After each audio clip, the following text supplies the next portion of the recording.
ओम शांति। श्रीमद् भगवद गीता ज्ञान रत्नों का ऐसा अनमोल खजाना है जो मनुष्य को उसके सच्चे आत्म स्वरूप का परिचय देकर जीवन को परम आनंद से भरपूर कर देता है। साथियों, इससे पहले की वीडियो में हमने दूसरे अध्याय के 20 श्लोकों का भावार्थ जाना था। आइए आज 21वें श्लोक से प्रारंभ करते हैं। 21वें श्लोक में श्री कृष्ण अर्जुन से कहते हैं कि हे पृथापुत्र अर्जुन, जो पुरुष इस आत्मा को नाश रहित, नित्य, अजन्मा और अव्यय जानता है, वह पुरुष कैसे किसको मरवाता है और कैसे किसको मारता है। अर्थात मन, बुद्धि और इंद्रियों के सहित स्थूल शरीर के द्वारा दूसरे शरीर का नाश किए जाने में वह यह कैसे मान सकता है कि मैं किसी को मार रहा हूं या दूसरे के द्वारा किसी को मरवा रहा हूं। दोस्तों, आत्मा से अधिक हम शरीर को महत्व देते हैं। यह शरीर जिसका हम सबको पता है कि एक दिन आत्मा के उसमें से निकल जाने के बाद यह 5 तत्वों का शरीर 5 तत्वों में ही मिल जाएगा। कुछ रह जाएगा तो वह है केवल आत्मा।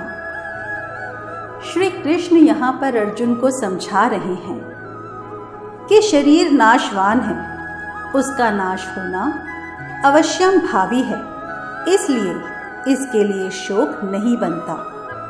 और आत्मा अविनाशी है, उसका कभी नाश ही नहीं हो सकता, तो इसलिए उसके लिए भी शोक करना नहीं बनता। किंतु आत्मा का जो एक शरीर से संबंध छूटकर दूसरे शरीर से संबंध होता है, उसमें उसे अत्यंत कष्ट होता है। अतः उसके लिए शोक करना कैसे अनुचित है। इस पर श्री कृष्ण 22वें श्लोक में समझाते हैं कि जैसे मनुष्य पुराने वस्त्रों को त्याग कर दूसरे नए वस्त्रों को ग्रहण करता है, वैसे ही जीवात्मा पुराने शरीरों को त्याग कर दूसरे नए शरीरों को प्राप्त होती है। साथियों, देह की एक निश्चित आयु होती है। जैसे ही वह आयु पूरी होती है, आत्मा उस पुराने शरीर को त्याग कर नया शरीर ग्रहण कर लेती है। इस श्लोक में देही शब्द का प्रयोग किया गया है।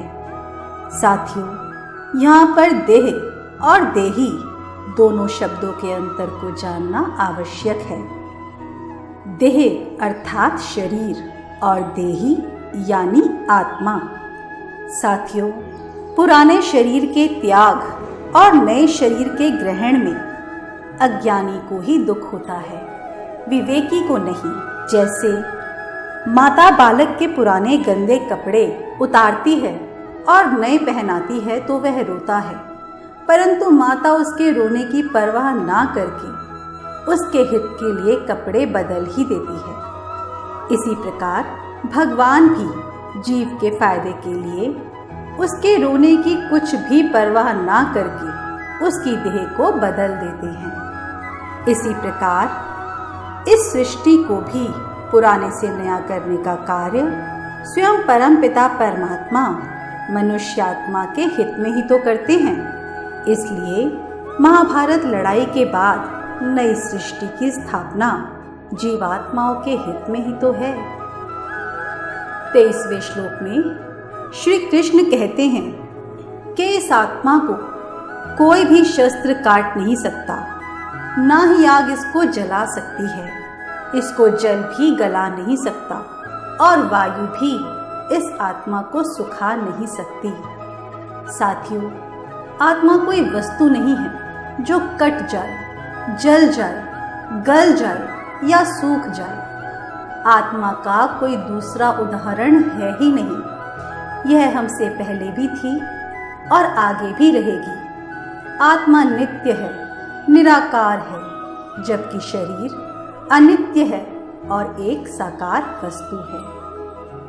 24वें श्लोक में श्री कृष्ण कहते हैं कि क्योंकि यह आत्मा अच्छेद्य है, यह आत्मा अदाह्य है, अक्लेद्य और निसंदेह अशोष्य है, तथा यह आत्मा नित्य, सर्वव्यापी, अचल, स्थिर रहने वाली और सनातन है। साथियों, अच्छेद्य अर्थात जिसको छेदा नहीं जा सकता या काटा नहीं जा सकता, अदाह्य अर्थात जिसको जलाया भी नहीं जा सकता, अक्लेद्य अर्थात जिसको गीला नहीं किया जा सकता, और अशोष्य अर्थात जिसको सुखाया भी नहीं जा सकता।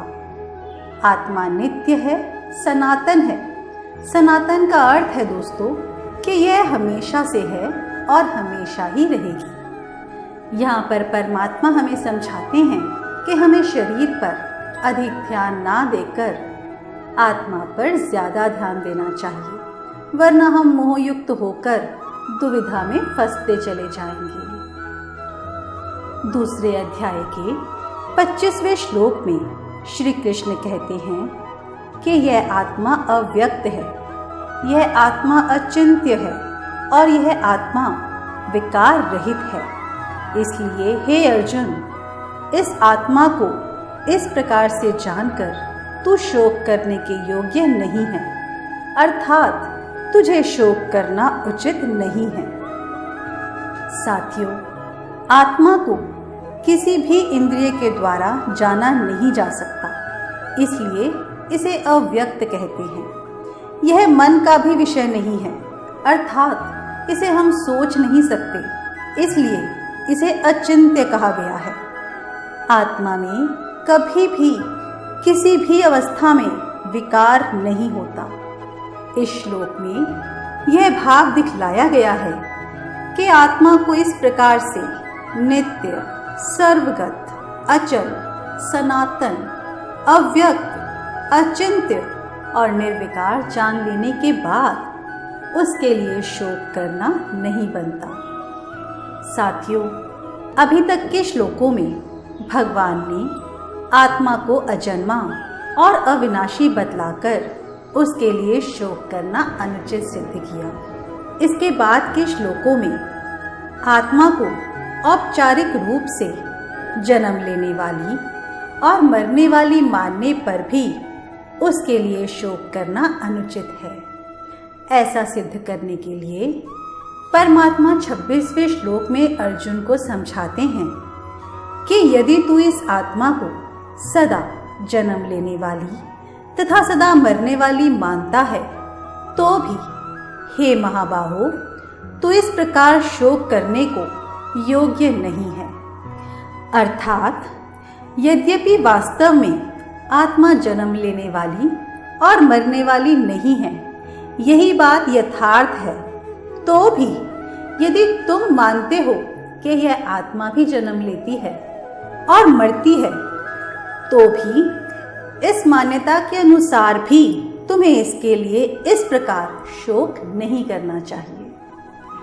27वें श्लोक में श्री कृष्ण समझाते हैं कि क्योंकि इस मान्यता के अनुसार जन्मे हुए की मृत्यु निश्चित है और मरे हुए का जन्म भी निश्चित है, इससे भी इस बिना उपाय वाले विषय में तू शोक करने को योग्य नहीं है।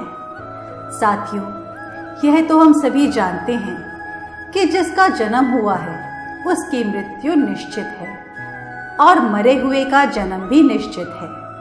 परमात्मा यहाँ पर समझा रहे हैं कि हम कितनी बार उन बातों के लिए शोक करते हैं और दुखी होते हैं जिन्हें हम जानते हैं कि ऐसा तो होना ही था।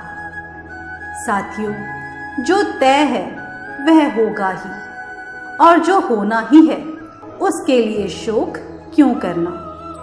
28वें श्लोक में श्री कृष्ण कहते हैं कि हे अर्जुन, संपूर्ण प्राणी जन्म से पहले अप्रकट थे और मरने के बाद भी अप्रकट हो जाने वाले हैं, केवल बीच में ही वे प्रकट हैं। फिर ऐसी स्थिति में क्या शोक करना है।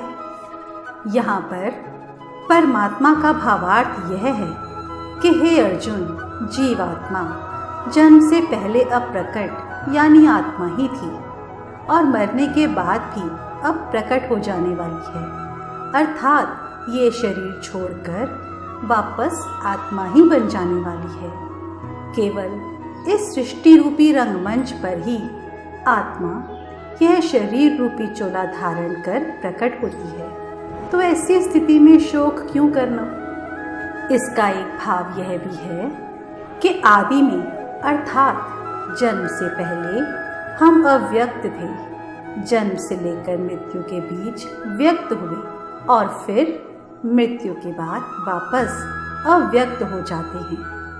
साथियों, इसका भावार्थ यही है कि सभी प्राणी केवल जन्म से लेकर मृत्यु के बीच की अवस्था में ही व्यक्त हैं, अर्थात इनका शरीरों के साथ संबंध है। जब हम अपने घर में नन्हे मेहमान के आने की खुशी मनाते हैं, इसी के साथ ही किसी के जाने की भी तैयारी शुरू हो जाती है।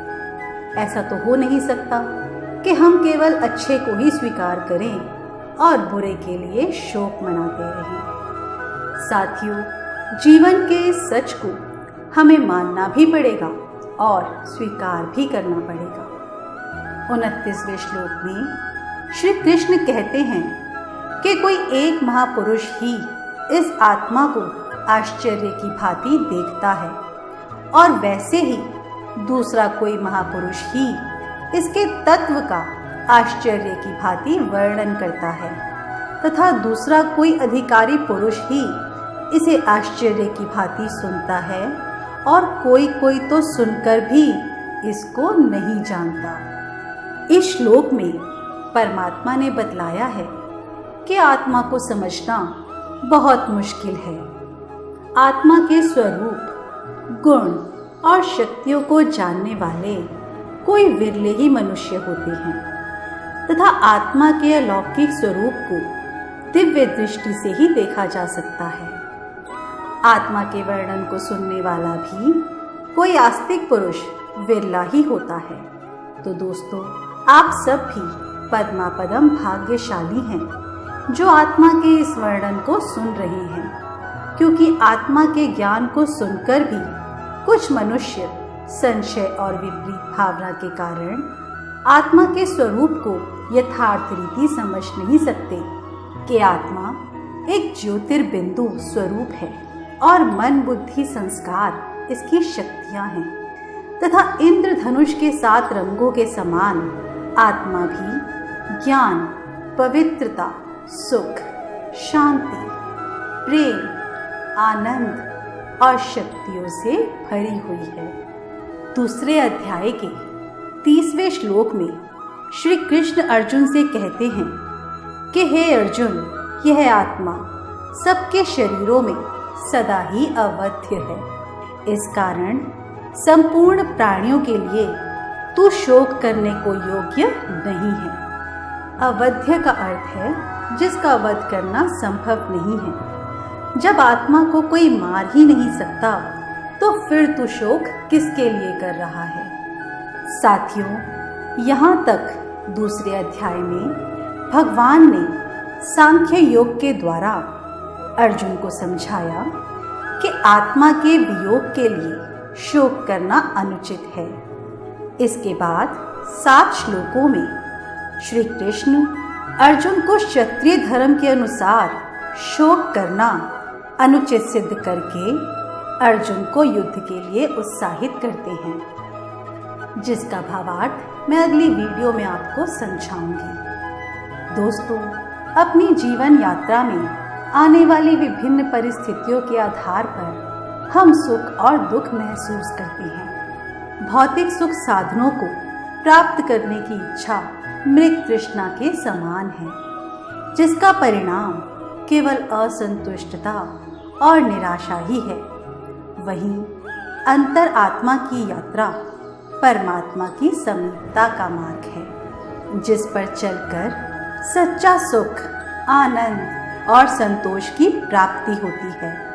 तो चलिए अंतर्मुखी होकर परमात्म प्यार को महसूस करें और जीवन को सुख और शांति से भरपूर कर लें। ओम शांति।